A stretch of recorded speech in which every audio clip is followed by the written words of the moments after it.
안녕하세요. 김유갑의 경제부동산입니다. 구독, 좋아요 부탁드립니다.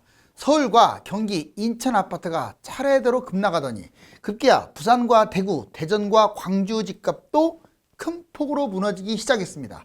겨울 비수기라고 하기에는 하락폭이 워낙 크고 빠릅니다. 세종과 대구의 하락세가 지방으로 확대되는 양상인데 그동안 거래 없이 매물이 쌓이더니 다주택 급매가 쏟아지면서 가격도 급락하는 모습입니다. 과연 언제 어디까지 추락할까요? 김용갑 유료상담은 010-3999-8808 전화 주십시오. 아파트 끝났다. 부산, 대구, 대전이 무너진다. 자, 지금 온 가족을 데리고 가서 연끌하려고 도장 찍기 위해서 지금 아파트라고 써있죠. 쫙 하는데 여기를 잘 보세요. 자, 잠깐 기다리세요. 이제는 좀 기다릴 필요가 있겠죠. 하락장, 폭락 매물 쏟아지는 이유. 왜 이렇게 하락장에는 막 이렇게 매물들이 많이 쌓일까요? 전반적으로 불안 심리가 확대되기 때문에 그래요. 이제 역전이 되는 거죠. 그동안에는 무주택자들이 불안했는데 이제는 집을 가진 사람들, 그나마 정상적으로 집을 잡았거나 아니면 오래전에 잡은 사람들이야 뭐 크게 걱정을 안 하는데 연끌을 했거나 무리하게 잡았거나 상투에 잡은 사람들 또는 다주택자들은 좀 불안해요. 하락장 폭락 매물이 왜 쏟아지냐면 먼저 엄청난 시세 차익. 그렇죠. 이 폭등을 하게 되면 폭락을 하는 이유가 차익이 크기 때문에 1주택 폭등 차익으로 대세 하락 전에 막 팔려고 급매로 내놓기 때문에 추락을 하는 거예요. 급매 경쟁이 벌어진다고 할까요? 그 다음에 연끌 갭 투자 무리하게 잡은 사람들은 어차피 양도세를 내는 게 아니니까 그냥 던지는 거예요. 무리한 투자자가 집값 하락 부담으로 패닉 매도. 바닥장에서 던지면 이미 늦었잖아요. 그래서 미리 다주택자들이라든가 특히 임대주택 사업자들을 눈여겨볼 필요가 있어요. 이 사람들 지금 말소된 사람들 아무 때나 팔 수 있거든요. 차익이 적은 매물부터 막 매도하고 뭐 임대주택 사업자들이나 세금 별로 안 내니까 막 던지는 겁니다. 여러 채 폭락 부담 매도. 지금 거래량이 없는 거 아시죠? 거래량이 없기 때문에 이 없을 때는 몇 건만 거래를 해도 팍 떨어지는 거예요. 상승장에는 끊임없이 거래를 동반하면서 수반하면서 이렇게 급등하는 반면에 하락장에는 거래 아예 없이 몇 건만의 거래로 추락을 한다. 부산, 대구, 광주, 대전 이 지방 부동산, 왜 지방 부동산이 이렇게 위험할까? 이미 세종하고 대구는 좀 회복이 어려울 것 같은데요, 당분간은. 그런데 이 세종, 대구가 문제가 아니라 부산, 그 다음에 울산, 광주는 약간 늦게 뛰어서 좀 버티고 있는데 아무튼 지방의 광역시, 그 다음에 중소도시도 이제 스탑 됐어요. 거래가 딱 끊기고 마이너스로 전환되기 시작했습니다. 볼까요? 지방부동산 위기 세 가지로 정리해요. 거품 폭등, 그 다음에 인구가 급감하고 있고 매물이 급증하고 있습니다. 즉 입지에 비해서 수도권을 너무 닮아왔다 이 말이에요. 거품 폭등, 지방 고가 아파트 거품이 얼마나 비싼지 아마 여러분들이 더 잘 알 거예요. 한번 가격 한번 보세요. 뭐 광역시만 비싼 게 아니에요. 중소도시도요. 뭐 8억, 10억.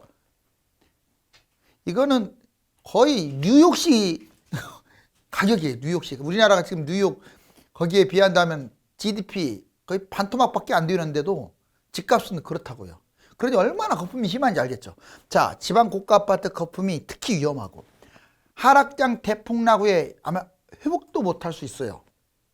그 다음에 미분양 아파트 및 빈집이 갈수록 증가할 겁니다. 지금은 미분양이 줄어들었어요. 왜냐? 20년, 21년에 폭등하면서. 그렇지만 집값이 하락으로 전환되면 이제 지금 고분양가 하는 것부터 미분양이 팍 쌓일 거예요. 인구 급감. 인구가 지금 고령화 추세죠. 생산 인구도 감소되는데 기업체가 수도권으로 이전하고 해외로 이전하면서 지방에 내가 살아야 할 또는 먹거리가 없는 거야. 그래서 지금 지방에서 수도권으로 계속 옮겨오고 있는 거예요. 더군다나 기업체마저 사라지니 출산율 급감, 1인 가구 증가 이런 여러 가지 이유 때문에 바로 지방 부동산 위기.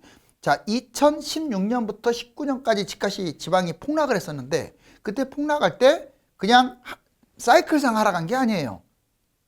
바로 인구 문제가 컸어요. 산업 문제가 컸다고요. 용케 오래 뛰는 바람에 같이 따라왔는데 이제 조심해야 돼요. 매물도 급증합니다. 왜 그런 줄 아세요? 다주택자가 지방부터 팔지 누가 수도권부터 팔겠어요. 그리고 공급 과잉, 매수 회피, 거래량이 심각. 지금 집이 이제 공급이 넘쳐나고 매수자들이 없고 거래량도 없다 보면 지방의 매물들이 우선적으로 쌓일 수밖에 없어요. 시간이 흐를수록 매물 폭탄 때문에 폭락을 하겠죠. 자, 이제 과거 대폭락장의 집값 하락폭 실제 50% 이상이었다. 실질적으로 여러분들 이게 2013년 모습이거든요. 자, 11, 12, 13, 14년까지 이게 보이죠. 근데 그 이전에도 여기 한번 보세요. 그 이전에 자, 일본도 91년에 붕괴됐는데 우리나라도 비슷해요. 92, 93, 94, 95 진짜 팔았죠. 이 집값 뛴 것도 상당히 많이 뛴 건데 이걸 닮아갔죠, 거의. 그리고 이거 IMF 때 집값 떨어진 거 보세요. 바로 이 기간에 이렇게 많이 빠졌어요. 거의 50% 이상. 자, 이거 지금 2010년, 2014년은 제가 예로 많이 들었는데 이때보다도 훨씬 심하게 빠진 것 같죠. 여기 보니까. 자, 이거 이렇게 많이 빠졌습니다. 폭등을 한 다음에 빠졌어요. 자, 이번에 이렇게 폭등을 했는데 자, 상당히 노란 게 많죠, 이렇게. 그러면 이제 여기 박스를 내가 쳐놨는데 대략 22년부터는 얼마만큼 빠질지 지금 상상도 오지 않아요. 실질적으로 이거 그래프로 봤더니 이렇게 올랐다가 이렇게 떨어졌다가 이렇게 올라갔다가 여기서도 이렇게 많이 올라왔기 때문에 이렇게 떨어진 거고 딱 닮았죠. 그 다음에 여기 올라왔죠, 올라왔고 자, 여기 떨어졌죠, 떨어졌죠. 이렇게 너무 많이 뛰었네요. 자, 이제 2014년에서 2021년 집값 상승 패턴. 자, 계속 반복되고 있는 모습인데 이게 참 재밌어요. 이걸 한번 분석을 해봤어요. 시뮬레이션으로. 2014년 강남 재건축 이게 제일 먼저 뛰었어요. 2014년부터 올라가기 시작했는데 강남 재건축 역시 강남 재건축이 가장 우두머리죠. 2015년 강남 3구 일반 아파트들 뛰고 서울에 있는 웬만한 재건축, 재개발이 본격적으로 뛰기 시작해요. 그러다가 16년에 서울 재개발 2기 신도시, 이제 신도시들 새 아파트 중심으로 계속 피가 붙고 그럽니다. 2017년 자, 한강변, 과천, 분당 이제 경기도의 우두머리. 아직은 서울 전체가 뛴 게 아니에요. 한강변 라인 2017년에 이제 문재인 정부가 들었을 때죠. 2018년 이제 서울 중심 지역이 뛰고요. 광명, 평촌, 그나마 경기도에서 좀 괜찮은 곳들. 자, 여기까지는 한마디로 요약하면 서울라고 경기도에서 좋은 곳들, 신도시, 새 아파트 이런 것들이 뛰었다. 그런데 이제 2019년 서울 외곽이 뛰기 시작하고 위성도시에서 최고라고 생각하는 성남, 용인 여기가 뛰기 시작해요. 물론 구리, 남양주로 확대도 있죠.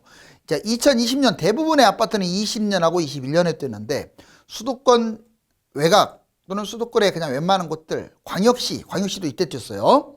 자, 이제 2021년에 뛴 것들이 제일 안 좋은데 수도권 외곽에서 뛰었고 지방 전체적으로 뛰었습니다. 지금 이 흐름대로 갔어요. 연도별로 지금 다 이렇게 쓸 수 있을 정도로 눈에 보여요. 그런데 이게 다음 상승장도 이 패턴을 닮을 가능성이 커요.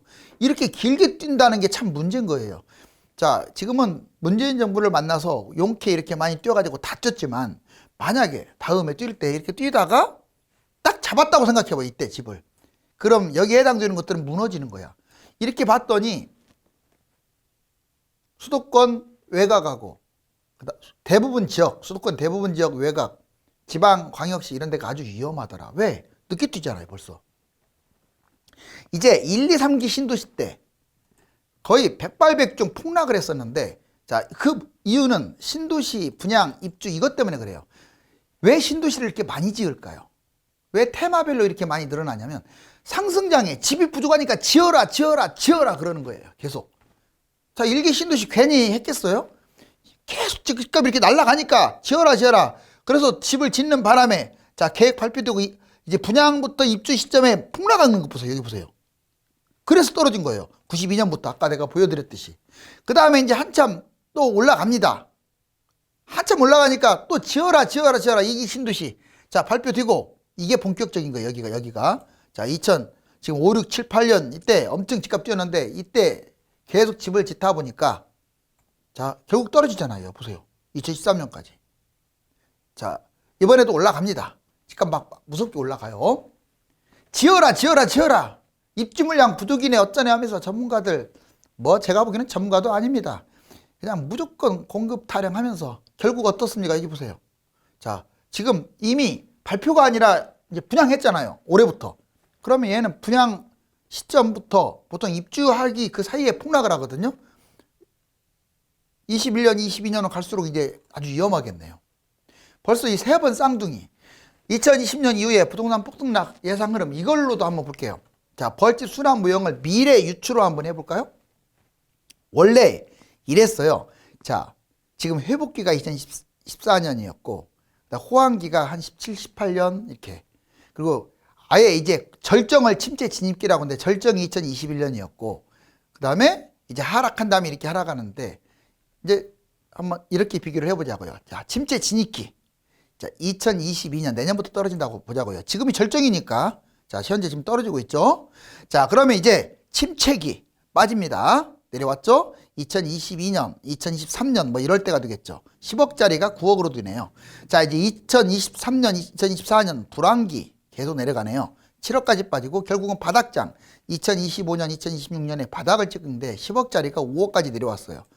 자, 이걸 회복 진입기라고 합니다. 바닥장을. 다시 올라간다. 자, 2027년에 28년 7억. 2029년에서 31년 12억. 자, 12억 회복하고 결국은 10억짜리가 15억까지 가요. 2032년에. 왜? 집값은 우상향을 하니까. 다만 서울은 거의 이게 유력한데 경기도나 지방은 회복 못할 수도 있다고 제가 여러 번 얘기했습니다. 자, 이번에 부동산 대폭락 위험 요인 10가지. 왜 이렇게 그러면 이번에는 위험 요인이 이렇게 많을까? 자, 지금 상승 요인이 과거에 많았다면 하락 요인은 지금부터 이제 나오기 시작하는 거예요. 볼까요? 집값 세계 1, 2위를 다투고 있어요. 부동산 대폭락 위험 요인. 가계부채 지금 1, 2위를 다투고 있습니다. 증가율도 그렇고 부채 비율도 그렇고 금리 인상 앞으로 지속적으로 할 텐데 자, 대출 금리가 거의 5에서 6%. 이건 그 정도 되면 집 못 사요. 살인적이 돼요. 6%까지 되면. 2배에서 5배까지 폭등했다라는 거. 집값이 그냥 적게 뛰는 게 아니라 많이 뛰었고 다른 나라하고 비교했을 때도 세계 1, 2위라고 좀 하잖아요. 다주택 매물이 많다는 거. 이 다주택자가 많은 게 문제인 거예요. 옛날보다 더 많아요. 옛날 폭락할 때보다 지금 다주택자들이 팔지를 못했어요. 못한 게 아니라 팔지 않은 거죠. 돈 벌려고. 결국 그 탐욕 때문에 폭락을 하는 거죠. 이제 국내의 경제도 불안합니다. 코로나 때문에. 지방 인구 급감. 지방 같은 경우는 아주 좀 심각해요. 더. 사이클상 지금 8년째 뛰었기 때문에 떨어질 때도 됐죠. 거래량 지금 아예 이제 거의 서울의 세상에 어떻게 500건, 1000건이 어디 있어요. 그 1000만 명이 사는데. 자, 200만 공급 물량. 여러분들 다주택 800. 그 다음에 분양 200만. 말이 200만이죠. 예전에 일본 폭락했을 때 그때 150만 밖에 안 됐거든요. 집이.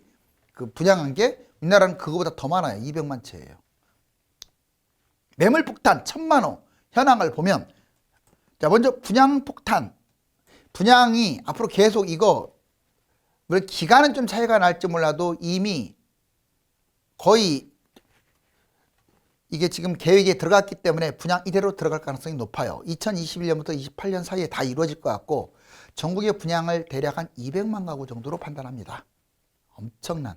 분당이 10만 가구면 어때요? 지금 몇 배입니까? 자, 3기 신도시 플러스 택지지구 서울 분양 150만 채. 대단하죠? 이게 수도권에만 150만 채고 지방 50만 채까지 하고 200만인 거예요. 자, 2021년부터 공급 시작해서 2024년부터 입주를 시작하는데 사단 나는 것은 23, 4, 5, 6년 이때가 되겠죠. 공급이 절정일 때와 입주 시작일 때가 항상 사단 나요.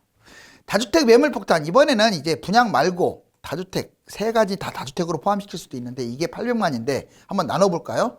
자, 다주택 매물 2012년 이후 지속적으로 증가. 5채 이상 다주택 증가 폭이 커요. 징벌적 세금 버티기도 힘들고 보유세 부담 엄청나겠죠. 이제 공시지가 현실화 돼가면 수도권에 또 집중돼 있고 상승기에 집값 폭등의 원인이지만 부동산 하락기에는 폭락의 원인이 다주택이에요. 임대주택 사업자 볼까요? 임대주택 활성화 방안으로 2017년 이후에 급증해서 160만. 자, 임사 매물 잠김 심화 뚜렷합니다. 집값 폭등의 원인이었고 수도권에 집중되어 있는데 자, 임대주택 사업 아파트 폐지됐잖아. 현재 만기 도래하고 이제 지금까지 안 팔았던 사람들 쏟아져 버릴 거예요. 하락장에. 하락장과 지금 일치해. 너무 안 좋아. 얘들하고 다 지금 일치하는 거야. 법인 매물 폭탄. 법인도 지금 지방 몇천 채 매수했다고 제가 말씀드렸잖아. 2018년 이후 폭발적 증가. 종합소득세, 양도소득세 절감 때문에 법인을 만들어가지고 집을 사는 거야. 부동산 매입. 집값 폭등을 유발시켰죠. 그런데 법인 혜택 축소 및 제한, 이제 앞으로 갈수록 법인에 대한 혜택이 줄어들 텐데 그러면 법인 매물이 쏟아질 겁니다. 또 폭락을 하게 되면 못 버텨요. 법인도 갭 투자가 많거든요. 자, 이제 집값 떨어지면 이거 꼭 기억하세요. 청약, 대출, 세금, 거주. 이 네 가지가 융통성이 있다 이렇게 생각해야 돼요. 규제가 몇 가지가 있다? 네 가지. 뭐뭐다? 자, 청약, 대출, 세금, 거주. 지금 2017년에서 21년 이 상승장에는 여기 보세요. 자, 세대주만 청약하는 거하고 당해 지역밖에 못 넣고 자격도 제한이고 전매 제한도 뭐 10년짜리도 있고 분양권도 금지되고 가점제, 특공제 이런 게 많아요. 또 경쟁률도 엄청 치열해서 자, 당첨되기가 어렵죠. 그런데 자, 빠지면 이렇게 돼요. 세대원 누구나 넣을 수 있고 전체 지역 등 제한이 없어요. 뭐 당해 지역이 어디 있습니까? 미분양 나는데 전매 제한이 1년이거나 아예 없거나 미분양은 혜택도 줘요. 10개 잡아도 뭐 양도세를 안 준다 뭐 이런 식으로. 추첨제 일반 제외가 확대되고요. 미분양 속출되면서 자, 1주택자들도 청약을 넣을 수 있고 수도권과 지방을 넘나들 수도 있다. 자, 대출 규제 볼까요? 지금은 어떻냐? 규제 지역 대출 40에서 50% 이것도 지금 안 해주려고 하잖아요. DSR 이게 문제죠. LTV, DTI 비율 강화, 분양, 미분양, 중도금 대출도 이것도 강화됐어요. 지금 집단 대출도 잘 안 해주잖아요. 그런데 여기 보세요. 이제 폭락기에는 규제 해제 다 없어져요. 70에서 90%까지 아마 대출도 확대될 것 같고 DSR, LTV, DTI 비율도 약화되고 분양, 미분양은 아예 무이자가 하거나 이자 후불제, 계약금 5%로 하거나 자, 이번에 세금 규제 1주택자 지금 취득세도 지금 중과세 붙잖아. 다주택자는 중과세 붙고 1주택자도 자, 취득세, 종부세 이걸 점점 강화하고 있는 추세잖아요. 일시적 2주택도 지금 뭐 1년밖에 안 되고 하여튼 계속 지금 법을 만들었어요. 분양권도 집이고 뭐 이렇게 세금 강화입니다. 다주택자 취득세, 보유세, 양도세 엄청나게 강화되는데 하락장에는 이렇게 돼요. 1주택 취득세, 종부세 완화, 일시적 2주택 기간도 2년 이상으로 늘어나고 세금도 완화, 다주택 취득, 보유, 양도세, 중과세 다 폐지돼요. 뭐 그 다음에 뭐 재개발, 재건축 규제 상당히 없어집니다. 거주 규제, 규제지역 실거주 2년 의무화잖아요. 지금 재건축, 재개발 각종 규제도 세죠. 전매, 보유 제한, 소유권부터 10년, 기본적으로 신도시 같은 경우는 10년까지 가잖아요. 그런데 집값 떨어졌다. 그런 게 어디 있습니까? 규제지역 실거주, 실거주도 폐지돼요. 서울도 폐지되고 강남도 폐지돼요. 왜? 조정지역과 투기과열지구가 없어지면 폐지되는 거예요. 집값 떨어지는데 이런 걸 왜 만들겠어요? 재건축, 재개발, 각종 규제 완화, 전매, 보유 제한도 없어요. 진짜 보유를 해봤자 1년, 2년이에요. 자, 무주택자, 부동산 매입 신중해야 하는요. 왜 무주택자 신중해야 하냐면 비과세, 보세요. 지금 매입하면 2년 동안 실거주 비과세가 어려워요. 양도세 1년 동안에 팔면 70% 내고 2년 이내면 60%, 거주도 안 하면 40%. 고가 위험, 왜? 취득세, 중개수 비용, 대출이자까지 내야 돼. 폭락을 하면 또 망하는 거야. 향후 5년간 상승폭보다 하락폭이 훨씬 클 가능성이 높잖아요. 뛰었으니까.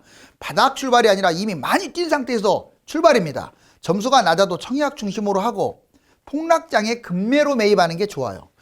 비아파트, 자, 패닉에 빠져서 비아파트 잡지 마세요. 자본금이 아무리 없어도 아파트가 아닌 것들은 위험합니다. 토지, 빌라, 오피스텔, 수익형 나홀로 매입 금지.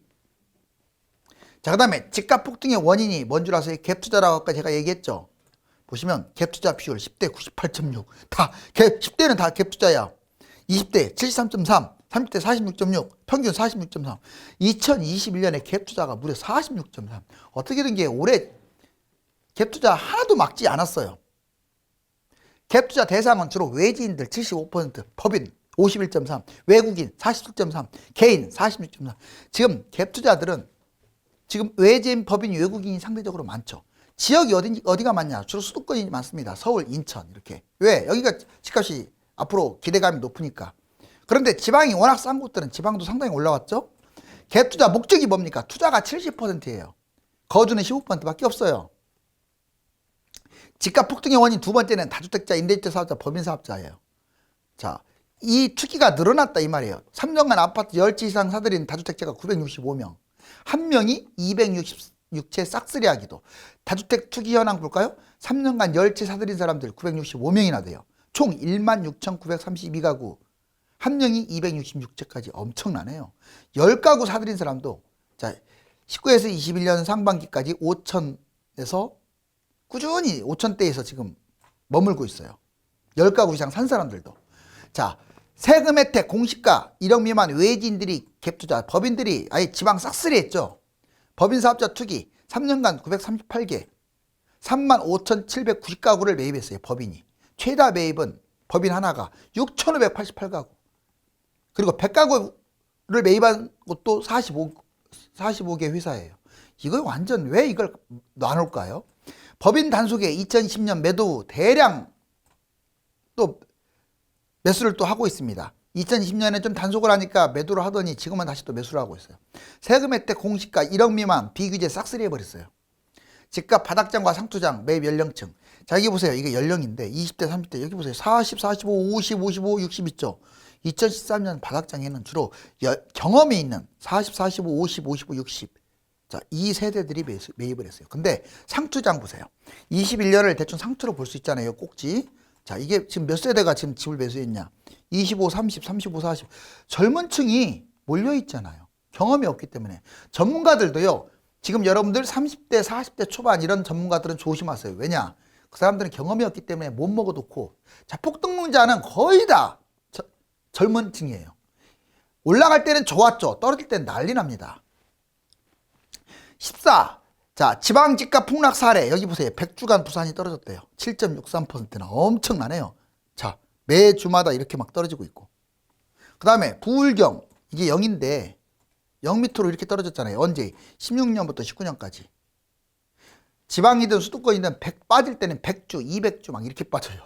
자, 지금 아파트 풍선 꽉 이렇게 넣어 있습니다. 터지는 일만 남았네요. 집값이 크게 떨어지면 가격이 많이 오른 지방광역시와 중수도시의 고가 아파트들이 가장 위험하며 3기 신도시와의 경쟁에서 크게 밀릴 것으로 보이는 수도권 외곽이 비싼 아파트들이 위험합니다. 감사합니다.